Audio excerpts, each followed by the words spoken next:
Magnet and Steel from Not Shy by Walter Egan on the Stevie Nicks special. Her friend Kenny Loggins asked her to sing on one of his songs. He called and asked me to come over to his house, and we practiced the song for an hour, and I went away, and then he called me up a couple months later, and I flew to New York, spent 2 days with him, and we did it. And I call him Kenny Slave Driver Loggins, because he's really, boy, he knows exactly what he wants, and he got it. And my hat was off, because I'm not easy to work with when people start telling me what to do. But he knew what he wanted, and he got it. He got a really good performance, and I didn't. He nor I had any idea that song would be anything but another really nice song.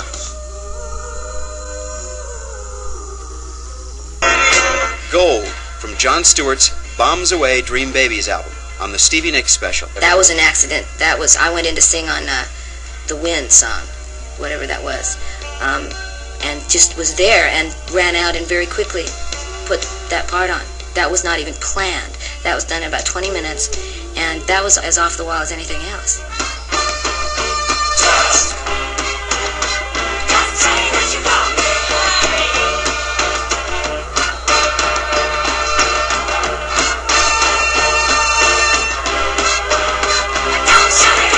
Fleetwood Mac's Tusk album was released in 1979 after great expense and over a year in the studio.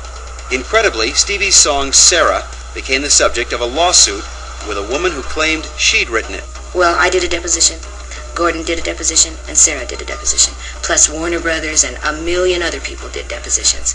And her lawyers were just absolutely, they were blown away. They knew that we weren't lying. They knew it was my song. And so I won, but it cost a lot of money. And so I'm very angry, because I would have far rather given that money to cancer or to the Heart Association or something. Wait a minute, baby.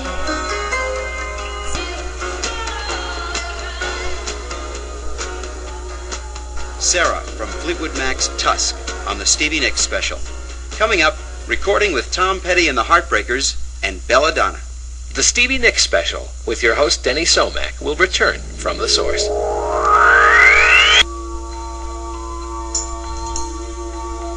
Insider from Tom Petty's Hard Promises on the Stevie Nicks special. He wrote me a song for my album, which was called Insider, which is on his album, because we went in to work on it, and I just ended up, for practice sake, singing a harmony on Insider. It was wonderful, and we both looked at each other, and it was like, I thought, this would be a good ballad for you, Tom, and he agreed. I mean, he thought, I need a ballad and you need a rock and roll song. So he took Insider, and I took Stop Dragging My Heart Around.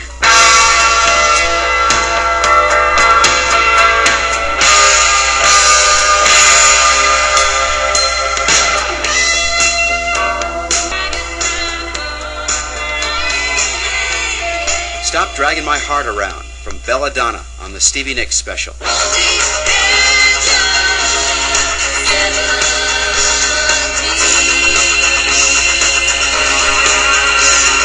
Another duet on her new record is a song called Leather and Lace. When you see it on the album, it will say Leather and Lace, 1975, written for Waylon Jennings and Jesse Coulter, because Waylon Jennings called me and asked me to write a song called Leather and Lace. And I wrote the chorus, sent it back to him, and I was going to quit. I wasn't going to write anymore. And he loved it, and he said, finish it. I said, oh, okay. This was when I was going out with Don Henley, and Don did not like the idea of leather and lace really very much. So I had to sort of say, well, I've got to write this song for Waylon because he really wants it, and I want to write a song for him. I've been waiting for 10 years for somebody famous to ask me to write them a song. So I'm writing it. So Don would come in every day and say, that's terrible, start over. So he really helped me write this song, even though he didn't write it. He was the reason it isn't another song. There was no way to do this song without him. It was either Waylon had to sing it, or Waylon and Jesse had to sing it, or Waylon and I had to sing it, or it had to be Don and I. It couldn't have been anybody else. Is love so fragile? Take from me. Leather and Lace from Belladonna with Eagles drummer Don Henley. Coming up, more from Belladonna and some final thoughts. The Stevie Nicks Special with your host Denny Somack will return from the source.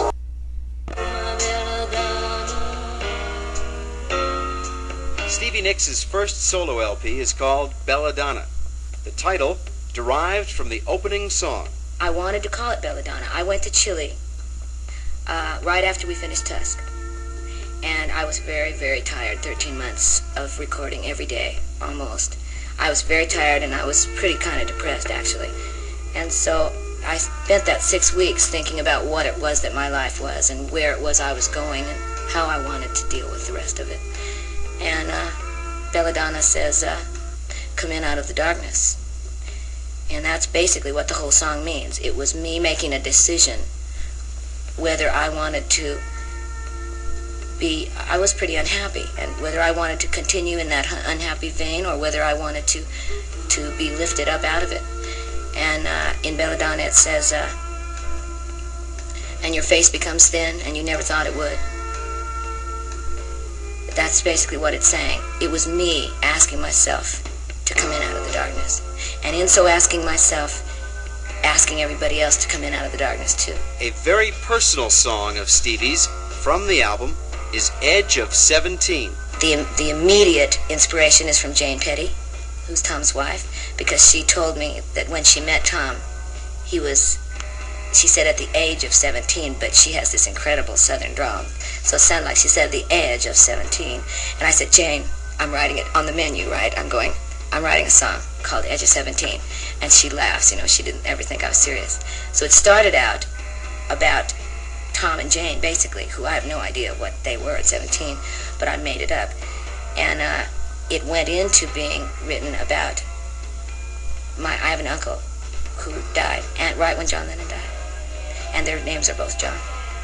And I was with my uncle when he died. And if you listen to the words, it says, suddenly there was no one left standing in the hall. It says, I went today, maybe I will go again tomorrow. The music there was hauntingly familiar.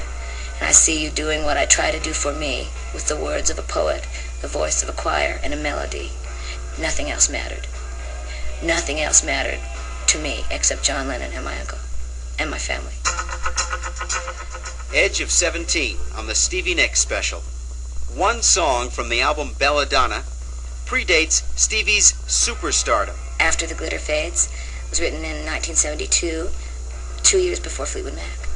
So that's a premonition in itself, because I had no idea what a rock and roll woman's face looked like when her heart broke, or what a one-night stand was, or the fact that the feeling remains even after the glitter fades. The glitter had faded for me, pretty much. I understood that the glitter faded in Hollywood, and that I knew what I was getting into. After the Glitter Fades from Belladonna.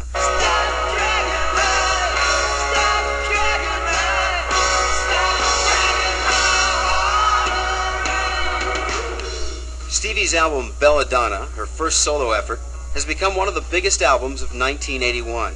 It has shown her as both a performer and songwriter, the fulfillment of a dream for Stevie Nicks. I would wish that when this album comes out, people would look at each other and say, she really is a very good songwriter. So that's my goal in life, has been to be a writer. A performer is what I love to do, but I won't do that when I'm 60. I probably will. But I won't be dancing around quite as exuberantly then. But I will be writing then.